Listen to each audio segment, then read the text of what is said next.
Welcome viewers to Women Now. Today we talk about my favorite topic, healthy food. Healthy eating is not about strict nutrition philosophies or staying unrealistically thin or even depriving yourself of that food you love. Rather, it's about feeling great, having more energy and keeping yourself as healthy as possible, all of which can be achieved by learning some basic nutrition steps. So let's do that today.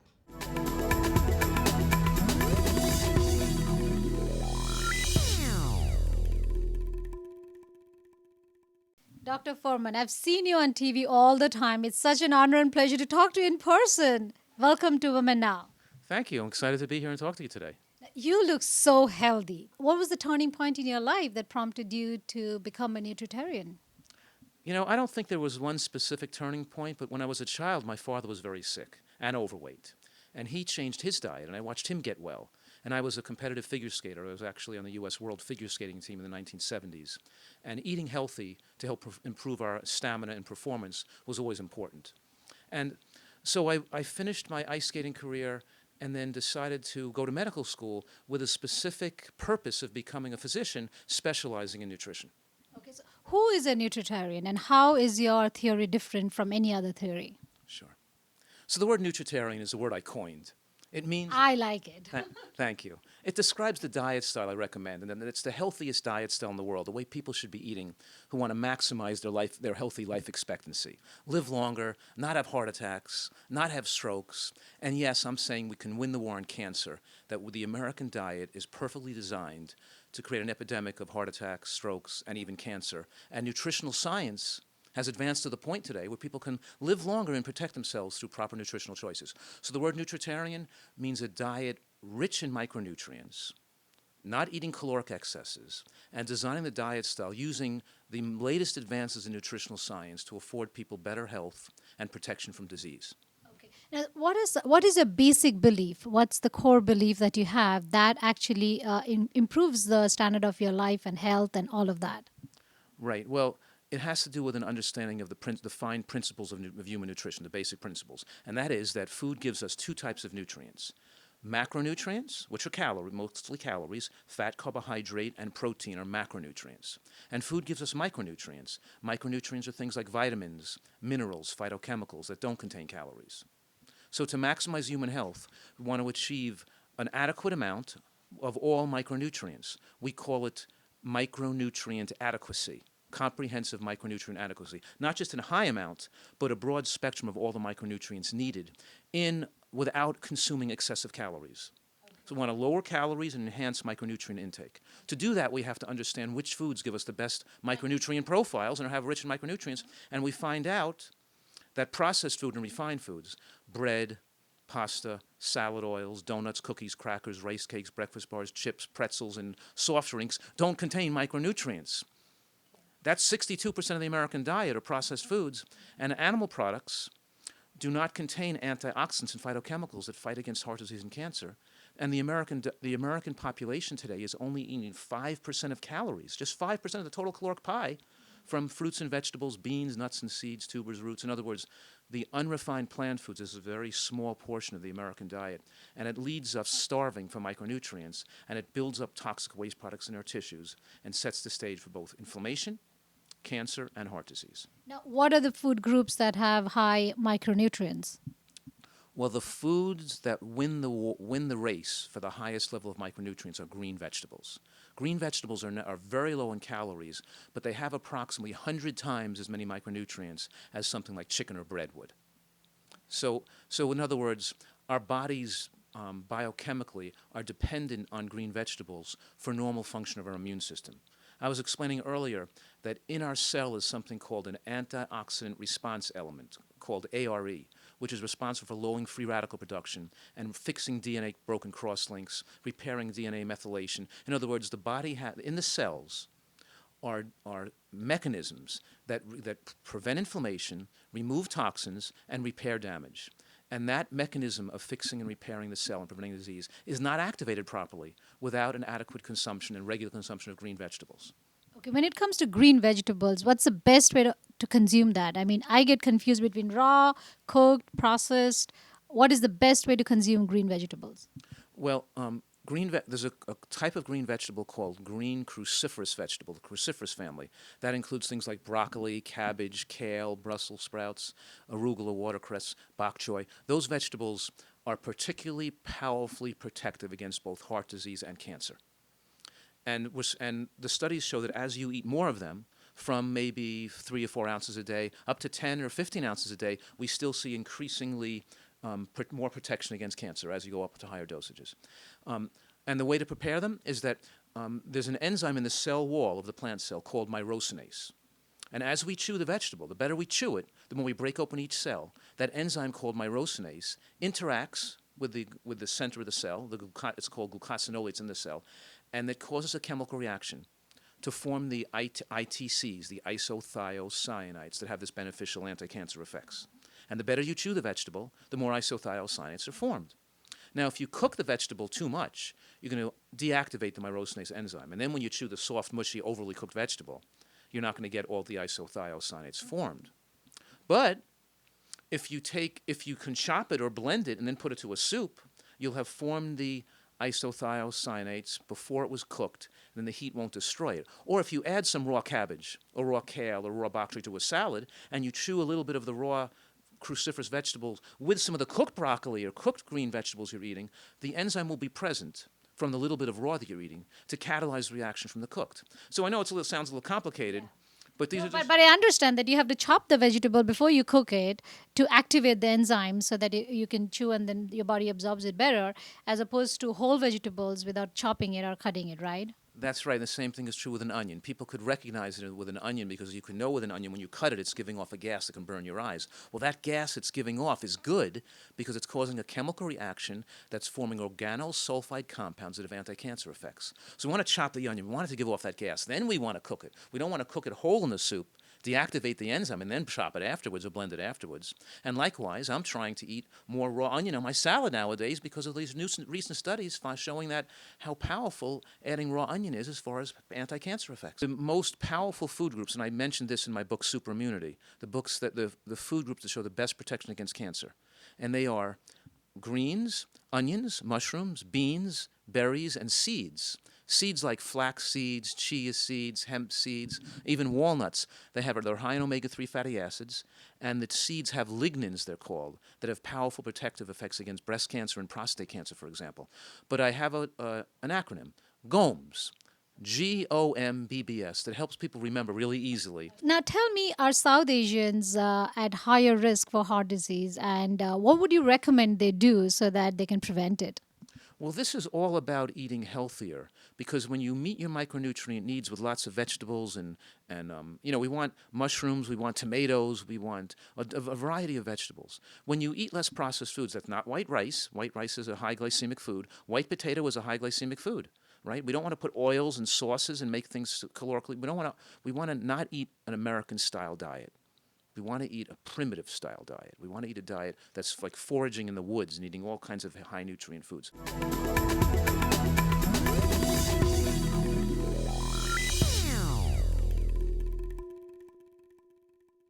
Ashish, we are talking about healthy food, healthy diet, how to reduce the risk of heart attack and even reverse it. Tell me, how does your program at El Camino help with all this? Well, let me kind of start off with just telling you a little bit about the problem at hand. South Asians are at 4 times the risk for heart disease compared to other populations, twice as likely to have a fatal heart attack, and thrice as likely to have a secondary heart attack after the first one if they survive the first one. 60% of the heart disease burden is borne by 17% of the world population. So it's an enormous problem at hand. And so the question always comes up, why? Why are South Asians at a higher risk? We know for a fact that the traditional risk factors for heart disease, like hypertension, diabetes, and bad cholesterol or bad cholesterol ratios, occur in this population at an earlier age. We also know that the protective factors such as exercising, being physically active, eating healthy is also missing in this population. And then the third part that also comes in is the genetics. So the way we kind of explain it is that kind of the gene fills up the balloon and then the lifestyle bursts it. And that's how it's manifesting in this population. Now, in your practice, what are some of the problems that you're seeing when people come to you? What are they suffering from the most? Well, the South Asian Heart Center program is a primary prevention program. So we make people aware of this particular issue and get them to take some action. And that action is to getting screened for being comprehensively for their risk factors, being educated on it, and then know what can address those risk factors. So what is the program? Tell me a little bit about the program. So the screening program consists of doing the regular blood tests, the cholesterol tests, etc. But on top of that, we also test for emerging risk markers. We look for genetic issues such as the subtypes of LDL and HDL. We look at inflammatory markers, which normally don't get tested for. And then we focus on issues, metabolic issues such as insulin resistance, glucose intolerance, and related disorders. What are some of the things you've accomplished through the program so far? So we have, over a period of 5 years, screened over 3,700 people. We have educated them on their risk factors, and then we have coached them through our lifestyle program into better habits. Our focus, obviously, is on nutrition because we feel that, with nutrition, they can dramatically change their outcomes.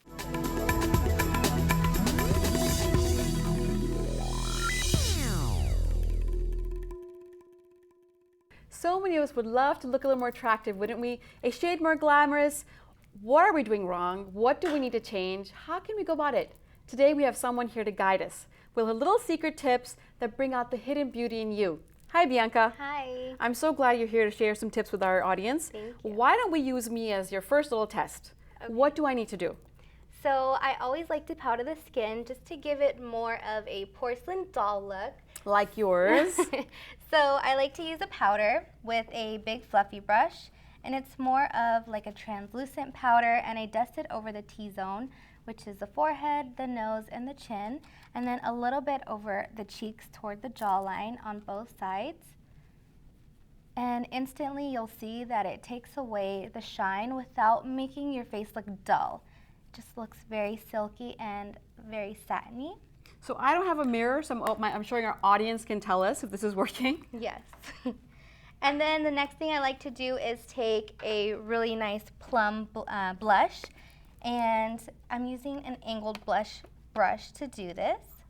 It sounds like these are the right colors for the South Asian skin. Yes, I like to do more cranberries and plums, and I just like to take a little bit on the apples of the cheek and sweep it back toward the hairline.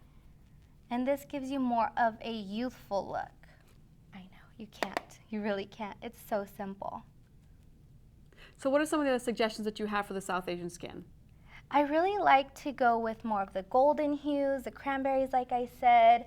More deep colors look very, very pretty on South Asian women because most of them have more of like the golden skin tone like yours. So stick to stuff that's more bronze and cranberries and maroons, which looks really pretty, especially plums like we did for your lips today. Which brings me to my next little tip. I'm using a long-wearing lip gloss, and this is like that plum that we liked for you. And it's just so easy because you don't have to touch up so much since it is long-wearing, and it's such a great color. So it'll work from morning till night.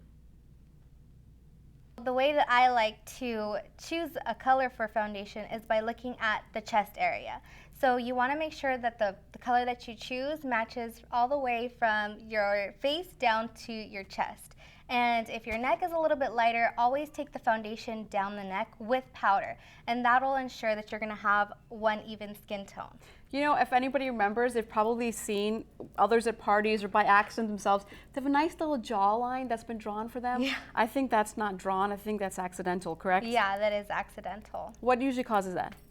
If you choose the wrong color. So, Oh, okay. you know, if you have more of that golden skin tone, you want to make sure that the foundation is not too pink. Whereas if you have, you know, the more of the pink skin tones, then you want to choose a foundation that matches that. Or that also see blend in, that. I guess, yeah, too, you right? want to make sure that it blends in. It's not too light or too dark, but always test it on your chest.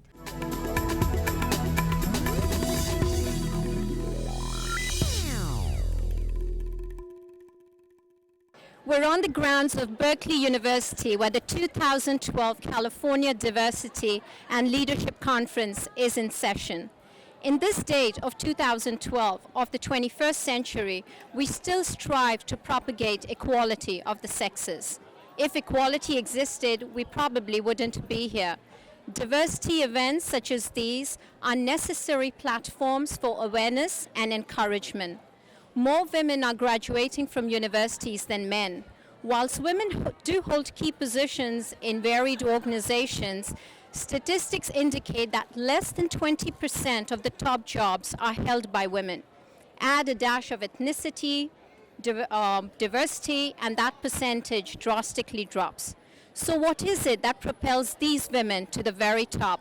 As we speak to some of California's most influential and powerful women, I hope to understand and bring to you their journey and experience thus far. Learn how they did it so you too can pursue your aspirations and dreams and have the courage to follow what you love and have fun along the way. What is the future of the National Diversity Council? Yeah, we are currently in 25 states, and we're actually launching several new councils this year. And so we're really hoping to build out each council. And what's unique about our organization is that we're a national organization, we're very local driven. So for here in California, we will have 5 diversity councils: San Diego, Sacramento, LA, Bay Area, as well as Silicon Valley. Each council will be made up of officers and advisory board and committee chairs that drive the local diversity council. In addition to that, we'll have a statewide board that will represent different parts of California, all coming together, making the California Diversity Council, or a specific state council, the hub for all things diversity. Well, diversity is such an interesting word and concept. I think that it in and of itself is very limiting in how it's defined. Diversity, often people think of ethnic diversity or religious diversity, things of that nature. Diversity can and often is in thought also. So I look at it in the sense of, with my diverse way of looking at the world, that's how I can break some of the limitations that traditionally maybe people of ethnicities have come upon. So I try to present ideas that are different and ways of looking at the world that are perhaps not unique, but maybe not as common as others might be practicing, and hopefully that puts some dents and cracks in the ceiling, as we've heard in the past. So that's how I think I attempt to make those changes. I think entrepreneurship is the like the main thing going on in Silicon Valley. Just probably we can't survive and we can't do innovation at the rate at which we do if it wasn't for entrepreneurship. So I'm a huge supporter of that. eBay is about many small businesses actually doing their business on eBay, and we are about supporting the entrepreneurship within United States and outside, globally. So it's a big part of that. So I'm a strong believer that for innovation, for progress in our country, I think entrepreneurship is something that we need to take seriously and help and support. Now, being a leader, are you born a leader, or how do you become a leader? You go through a lot of scars on your back before you get that sort of title of leader. I think you put yourself. A person becomes a leader when they get out of their comfort zone and sort of take risks and are ready to fail or fail and learn.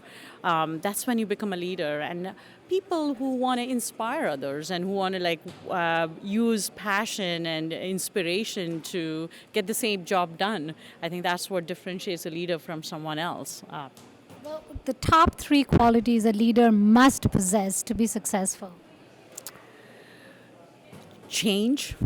We are all about change, so embrace change. The second one I would say is be yourself, which is very important because I think there are many leaders out there trying to be someone else. I think it's very important to be who you are. And the third one is lead with courage. I think risk-taking, being courageous is what inspires people out next to you. And I think that is the most important sort of characteristic of a leader.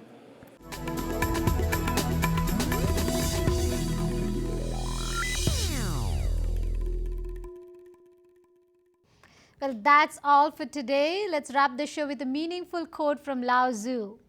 Health is the greatest possession. Contentment is the greatest treasure. Confidence is the greatest friend. Not being is the greatest joy. Looking after your health today gives us a better hope for tomorrow. Let's meet again next week, same time, same place. Till then, take care and stay healthy.